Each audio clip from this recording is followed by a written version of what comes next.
As we've seen, just because a game springs forth from Technos Japan's venerable stable of Kunio-kun games doesn't mean it's always going to be good. Just most of them are. Yes, these next couple games from our friend Ahmed in New York are head and shoulders above the rest. You don't really think of the Famicom or the NES when you think of fighting games, do you? Outside of, TMNT tournament fighters, there wasn't much to speak of.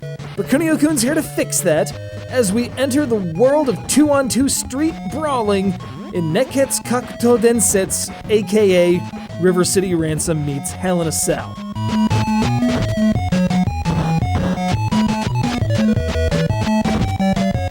The goal is simple. Beat the spit, excrement, and yes, even barf out of your opponents in 7 hazard-laden battlefields full of spikes, conveyor belts, waterfalls, electrified grates. The mind boggles. Upon starting the game, you're invited to make a character, detailing everything down to birthday and blood type, for choosing a brawler out of the field of 16 to act as your partner, and going to work putting your fists and feet into other people's faces. And I'll tell you, there's a heck of a lot of detail on offer, despite the fact that this is a mere Famicom game. You've got punches and kicks, combo attacks, team attacks with your partner, grabs, throws, standing the ground drops. Pretty much every permutation of inflicting pain on your opponent is fair game here.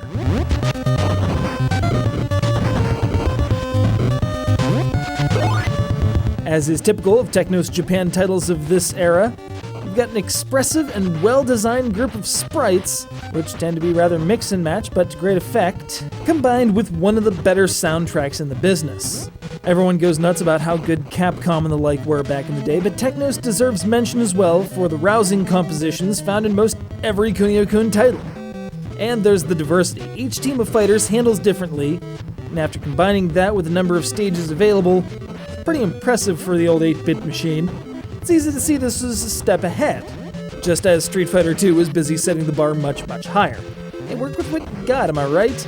You're not gonna get Street Fighter tier fighting out of the Famicom anytime. You're lucky to get even the most basic fighting out of something like Flying Dragon: The Secret Scroll. The fact that they managed to make something this profoundly fun and playable at the time, and had the sense to open it up to multiplayer action, is commendable.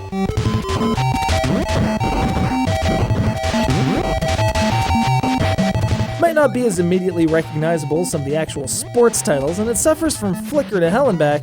That's alright with me. It lets me live out my dream of being a badass in a Japanese high school from the comfort of my own editing booth. And while it might not be the most technically complex brawler you'll ever play, it's a heck of an effort for 1992 and the tail end of the Famicom years. It's not a shame that we didn't get this one in the States, but we did get Crash and the Boys.